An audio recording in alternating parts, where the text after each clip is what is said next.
میرے رسول کریم صلی اللہ علیہ وسلم نے فرمایا صحابہ جب اللہ کا بندہ اور گناہگار ترین بندہ توبہ کرتا ہے تو اللہ خوش ہو جاتا ہے.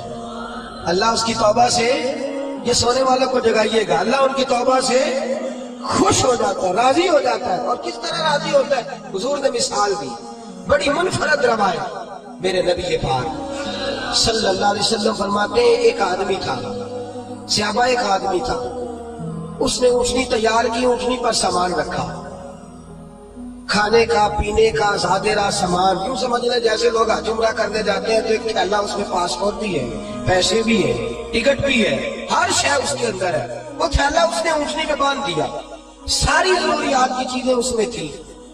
ریگستان کا علاقہ تھا، صحرا کا علاقہ تھا، میلوں دور دور تک آبادی نہیں تھی.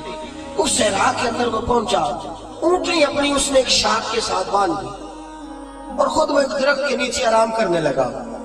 نبی پاک صلی اللہ تعالی علیہ وسلم فرماتے ہیں وہ سو گیا، اس کی آنکھ لگ گئی تو اونٹنی نہ، وہ چونکہ شاخ سے بندھی ہوئی تھی، وہ شاخ اس کی ٹوٹ گئی، اونٹنی نکل گئی. حضور فرماتے ہیں اس کی آنکھ کھل گئی.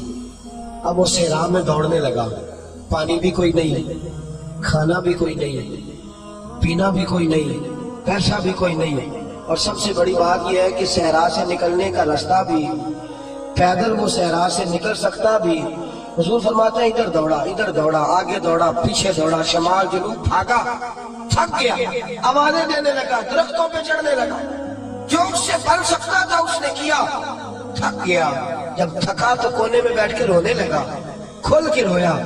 اب اسے یقین ہو گیا کہ میری فریاد کو کوئی نہیں پہنچے گا، مشکل ہو گیا میرے لیے. حضور فرماتے ہیں وہ ایک درخت کے نیچے بیٹھ کے اپنی موت کا انتظار کرنے لگا کہ اب میرا کوئی حل نہیں بچنے کا، موت ہی آئے گی، موت ہی. اچانک اس نے آنکھ کھول لی تو اس کی اونٹنی اس کے سامنے کھڑی تھی. سامان بھی مل گیا، پیسے بھی مل گئے، کھانا بھی مل گیا، پانی بھی مل گیا، ہر چیز مل گئی. اللہ کے رسول فرماتے ہیں صحابہ بتاؤ اسے کتنی خوشی ہوگی، صحابہ بتاؤ اسے کتنی خوشی ہوگی. تو ہر صحابی تولنے لگا، ناپنے لگا، بالآخر کہنے لگے حضور یہ تو وہی بتا سکتا ہے جس کو خوشی ہو رہی ہے. ہم تو اندازہ کر سکتے ہیں، پیمانہ رکھ سکتے ہیں، لیکن ہم اس کی خوشی تک پہنچ سکتے.